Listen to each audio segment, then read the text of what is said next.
Hello दोस्तों, कैसे हैं आप सब। उम्मीद है तैयारी जोर शोर से चल रही होगी। स्वागत है आपका अपने चैनल स्मार्ट स्टडीज जोन में। देखो यार, सीटीडी में सबसे बड़ी दिक्कत क्या है? पेडागॉजी। सवाल इतना लंबा होता है कि पढ़ते पढ़ते ही टाइम निकल जाता है। तो आज मैं आपके लिए लाया हूं एक ऐसा शॉर्टकट, पॉजिटिव और नेगेटिव वर्ड्स का, जिसे देखने के बाद आप सवाल को बस देखकर ही उड़ा दोगे। विश्वास नहीं हो रहा? पूरा देखो, खुद समझ जाओगे। चलिए शुरू करते हैं। ठीक है, तो आज का हमारा मिशन है पेडागॉजी के सवालों को हल करने के लिए एक ढांचा तैयार करना। हमारे पास ये टैग वर्ड्स की एक लिस्ट है जो सीडीपी, हिंदी, अंग्रेजी, ईवीएस, मैथ्स, मतलब सब में काम आएगी। बिल्कुल। और दिलचस्प बात यह है कि ये सिर्फ शब्द नहीं है, ये शिक्षा के जो मॉडर्न सिद्धांत है ना, उनका निचोड़ है। अगर हम इन शब्दों के पीछे का लॉजिक समझ गए तो कोई भी सवाल मुश्किल नहीं लगेगा। अच्छा, सारा खेल मतलब पूरा फंडा बच्चे को केंद्र में रखने का है। चलिए तो फिर यहीं से शुरू कर दें। सबसे पहले उन शब्दों को देखते हैं जो हमें सही उत्तर की तरफ इशारा करते हैं। मतलब हमारे ग्रीन फ्लैग्स। इन्हें जहां भी देखें समझ जाएं कि जवाब यहीं कहीं है। हाँ, ये पॉजिटिव वर्ड्स हैं। तो बच्चे से जुड़े शब्दों में सबसे पहला और सबसे जरूरी शब्द है सर्वांगीण विकास, ऑलराउंड डेवलपमेंट। बिल्कुल, इसका मतलब है सिर्फ किताबी ज्ञान नहीं, बच्चे का शारीरिक, मानसिक, सामाजिक, इमोशनल, हर तरह का विकास। और ये विकास होगा कैसे? यहीं पर अगला शब्द आता है करके सीखना, लर्निंग बाय डूइंग। एग्जैक्टली, मतलब हैंड्स ऑन एक्टिविटी। जब बच्चा खुद कुछ करता है अपने हाथों से तो वो सबसे अच्छा सीखता है। वो सिर्फ एक पैसिव लिसनर नहीं है। तो मतलब क्लास में उसकी सक्रिय सहभागिता यानी एक्टिव पार्टिसिपेशन बहुत जरूरी है। हाँ, बच्चा क्लास में एक्टिव हो, सवाल पूछे, चुपचाप ना बैठा रहे। ये सब कुछ एक ही बड़े आइडिया की तरफ इशारा कर रहा है, बाल केंद्रित शिक्षा, चाइल्ड सेंटर्ड। सही पकड़ा आपने। पूरी शिक्षा व्यवस्था बच्चे के हिसाब से होनी चाहिए, न कि टीचर या सिलेबस के हिसाब से। और एक बाल केंद्रित क्लास में बच्चे की जिज्ञासा को बहुत महत्व दिया जाता होगा, है ना? बिल्कुल। बच्चे के सवालों को बढ़ावा देना, उन्हें डांटता नहीं, उसकी क्यूरियोसिटी ही तो उसे सिखाएगी। और इसी से जुड़ा है सृजनात्मकता, मतलब क्रिएटिविटी, कुछ नया करने की क्षमता। एक पॉइंट है जो मुझे बहुत जरूरी लगता है, त्रुटियां अधिगम का हिस्सा हैं। मतलब गलतियां करना ठीक है। ठीक ही नहीं, जरूरी है। देखो, गलतियां ये बताती हैं कि बच्चा सोच कैसे रहा है। ये एक टीचर के लिए एक खिड़की की तरह है, जिससे वो बच्चे के दिमाग में झांक सकती है और फिर उसकी मदद कर सकती है। वाह, ये तो सोचने का बिल्कुल नया तरीका है। और एक और शब्द है दैनिक जीवन से जोड़ना। हाँ, जो भी पढ़ाओ उसे बच्चे की असल दुनिया से जोड़ो, तभी पढ़ाई उसे मीनिंगफुल लगेगी, बोझ नहीं। ठीक है, तो ये तो हुए बच्चे से जुड़े शब्द। अब बात करते हैं पढ़ाने के तरीकों की। हाँ, इसमें सबसे ताकतवर शब्द मुझे लगता है अवसर। अपॉर्चुनिटी। बिल्कुल, ये एक जादुई शब्द है। बच्चे को अपनी बात कहने, खेलने और सीखने का भरपूर अवसर देना, यही तो टीचर का काम है। और उसे प्रोत्साहित करना, मतलब एनकरेज करना। हाँ, उसकी कोशिशों की तारीफ करना, उसका मनोबल बढ़ाना। जब हम हर बच्चे को अवसर देने की बात करते हैं, हाँ, तो समावेशी शिक्षा का कॉन्सेप्ट आता है। Inclusive education. जी, इसका मतलब है सभी बच्चों को, चाहे वो सामान्य हो या दिव्यांग, एक साथ एक ही क्लास में पढ़ाना, कोई भेदभाव नहीं। और इसके लिए टीचर दृश्य श्रव्य सामग्री, मतलब ऑडियो विजुअल एड्स का इस्तेमाल करते हैं। हाँ, चार्ट, मॉडल, वीडियो, ताकि जो बच्चा सुनकर नहीं समझता वो देखकर समझ जाए। मतलब पढ़ाने में विविधता होनी चाहिए, वैरायटी। एकदम। और बच्चों का मूल्यांकन भी सिर्फ परीक्षा के नंबर से नहीं होना चाहिए। यहीं पर सतत और व्यापक मूल्यांकन यानी सीसीई आता है।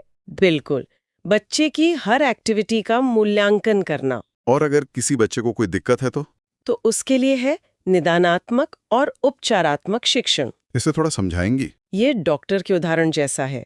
जैसे डॉक्टर पहले बीमारी का पता लगाता है, मतलब निदान करता है, डायग्नोसिस। हाँ, और फिर उसका इलाज करता है, मतलब उपचार। वैसे ही टीचर पहले बच्चे की सीखने की कमजोरी का पता लगाता है और फिर उसे दूर करने के लिए खास तरीके अपनाता है। बहुत बढ़िया। अब आते हैं बच्चे की सोच से जुड़े शब्दों पर। इसमें एक शब्द है अपसारी चिंतन, डाइवर्जेंट थिंकिंग। इसका मतलब है आउट ऑफ द बॉक्स सोचना, मतलब एक समस्या के कई अलग अलग समाधान निकालना। क्रिएटिविटी इसी से आती है। इसके लिए हमें मुक्त अंत वाले प्रश्न पूछने चाहिए ना, ओपन एंडेड क्वेश्चंस। हाँ, ऐसे सवाल जिनका कोई एक रटा रटाया जवाब ना हो। जैसे अगर पेड़ ना होते तो क्या होता? बिल्कुल। इससे बच्चे की कल्पना शक्ति और आलोचनात्मक चिंतन मतलब क्रिटिकल थिंकिंग बढ़ती है। वो तर्क करना सीखता है। इसमें एक और कॉन्सेप्ट है, मूर्त से अमूर्त, कॉन्क्रीट टू एब्स्ट्रैक्ट। जी। इसका मतलब है पहले वो चीजें सिखाना जिन्हें बच्चा देख छू सकता है, जैसे सेब, और फिर नियमों और विचारों पर जाना, जैसे गिनती या जोड़ना। सही है। अब कुछ खास शब्द जो एनसीएफ और एनईपी जैसी नीतियों से आते हैं, जी। जैसे बहुभाषिकता, मल्टीलिंगुअलिज्म। ये बहुत जरूरी है। क्लास में कई भाषाओं का होना एक संसाधन है, एक रिसोर्स है। ये कोई समस्या नहीं है। संसाधन कैसे? जब क्लास में अलग-अलग भाषा बोलने वाले बच्चे होते हैं, तो वे एक दूसरे से नई भाषाएं सीखते हैं, नई संस्कृतियां सीखते हैं। इससे सबका ज्ञान बढ़ता है। अच्छा, इसीलिए मातृभाषा मदर टंग पर इतना जोर दिया जाता है। हाँ, प्राइमरी लेवल पर बच्चे को उसकी अपनी भाषा में ही सिखाना चाहिए। वो सबसे ज्यादा कंफर्टेबल उसी में होता है। और ये पाड़ या ढांचा, जिसे स्कैफोल्डिंग कहते हैं, ये क्या है? इसका मतलब है सीखने में बड़ों द्वारा दी जाने वाली अस्थायी मदद। जैसे साइकिल सिखाते समय हम पीछे से पकड़ते हैं ना। हाँ, और जब बच्चा सीख जाता है तो छोड़ देते हैं। बस वही है स्कैफोल्डिंग। और बच्चे आपस में बात करके भी सीखते हैं। इसे सामाजिक अंतरक्रिया कहते हैं। बिल्कुल, सोशल इंटरैक्शन। वाइगॉट्स्की ने इस पर बहुत जोर दिया है। और ये सब मिलकर रचनावाद को सपोर्ट करते हैं। रचनावाद मतलब कंस्ट्रक्टिविज्म। हाँ, कि बच्चा अपने ज्ञान का निर्माण खुद करता है। टीचर सिर्फ एक फैसिलिटेटर है, एक मददगार। वाह, तो ये थे सारे ग्रीन फ्लैग्स। अब आते हैं उन शब्दों पर जो हमारे रेड फ्लैग्स हैं। ये शब्द जिस भी ऑप्शन में दिखें उसे तुरंत हटा देना है। हाँ, लेकिन एक बात ध्यान रहे, अगर सवाल में ही पूछा गया हो कि क्या सही नहीं है, तो यही हमारे सही उत्तर होंगे। बिल्कुल। तो सबसे बड़ी सख्त मनाही। पहला शब्द केवल, मात्र, सिर्फ, ही। हाँ, ओनली। ये 99% नेगेटिव होता है। ये विकल्पों को बहुत सीमित कर देता है। दूसरा, रटना, कंठस्थ करना या याद करना, रोट लर्निंग। शिक्षा का मकसद समझाना है, रटाना नहीं। रटना मतलब बिना समझे याद करना, जो किसी काम का नहीं है। और दंड, सजा या भय। पनिशमेंट, ये तो बिल्कुल ही गलत है।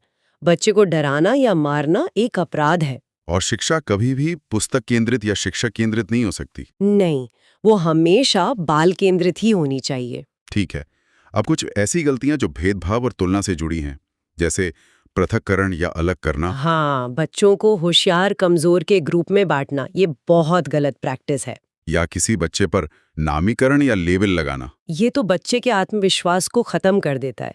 किसी बच्चे पर मंद बुद्धि या कमजोर का ठप्पा लगाना, इससे बुरा कुछ नहीं हो सकता। और तुलना करना। कभी नहीं। दो बच्चों की आपस में तुलना करना मतलब आप एक बच्चे को नीचा दिखा रहे हैं। हर बच्चा अपने आप में खास है। इसी से जुड़ा है लैंगिक असमानता या रूढ़िवादिता। जी, ये कहना कि लड़के मैथ्स में अच्छे होते हैं और लड़कियां आर्ट्स में, ये जेंडर स्टीरियोटाइप है और बिल्कुल गलत है। बिल्कुल। अब कुछ ऐसी बातें जो सीखने में रुकावट डालती हैं, जैसे अगर बच्चा क्लास में निष्क्रिय है, पैसिव। हाँ, अगर बच्चा सिर्फ चुपचाप सुन रहा है तो समझो वो सीख नहीं रहा है। सीखना एक एक्टिव प्रोसेस है। और अभी सारी चिंतन, कन्वर्जेंट थिंकिंग। ये अपसारी चिंतन का उल्टा है। मतलब एक ही सही उत्तर पर अटक जाना। ये क्रिएटिविटी को मारता है। और बंद अंत वाले प्रश्न, क्लोज्ड एंडेड क्वेश्चंस। हाँ, जिनका जवाब सिर्फ हाँ या नहीं में हो, ये बातचीत को आगे नहीं बढ़ाते। एक शब्द है मानकीकृत, स्टैंडर्डाइज्ड। ये नेगेटिव क्यों है? क्योंकि मानकीकृत का मतलब है सभी बच्चों के लिए एक जैसे कठोर नियम बनाना, जबकि हर बच्चा अलग है। तो शिक्षा में लचीलापन होना जरूरी है, कठोरता नहीं। अच्छा, और प्राइमरी लेवल पर रोजगार या व्यावसायिक शिक्षा की बात करना, वो भी नेगेटिव है। प्राइमरी शिक्षा का उद्देश्य नौकरी दिलाना नहीं, बल्कि बच्चे की समझ विकसित करना तो है। छोटे बच्चों को व्याकरण पर जोर देना। गलत है, उन्हें भाषा का प्रयोग सिखाना है, नियम रटाना नहीं। और तकनीकी शब्दावली का इस्तेमाल नहीं, भारी भरकम शब्दों का इस्तेमाल नहीं करना है, सरल भाषा में समझाना है। और बच्चे के सवालों या गलतियों को उपेक्षा करना। इग्नोर करना तो सबसे बड़ी गलती है। ठीक है, अब कुछ खास एग्जाम हैक्स की बात करते हैं। कुछ ऐसे शब्द हैं जो अक्सर उत्तर को सही बनाते हैं। हाँ, जैसे संदर्भ, कॉन्टेक्स्ट, या संदर्भ में व्याकरण सिखाना जैसा ऑप्शन हमेशा सही होता है। और अर्थपूर्ण अधिगम, मीनिंगफुल लर्निंग, बिल्कुल समझकर सीखना। लचीलापन मतलब फ्लेक्सिबिलिटी, हाँ, पाठ्यक्रम और बैठने की व्यवस्था लचीली होनी चाहिए। और संसाधन यानी रिसोर्स, जी, बच्चे की गलतियां, उसकी भाषा, क्लास में मौजूद विविधता, सब कुछ सीखने के लिए एक संसाधन है। और अंत में सवालों को हल करने की एक रामबाण रणनीति क्या होगी? सबसे पहली है एलिमिनेशन मेथड। सबसे पहले उन विकल्पों को काट दें जिनमें नेगेटिव शब्द जैसे केवल, रटना, दंड हो। दूसरा, विस्तृत विकल्प।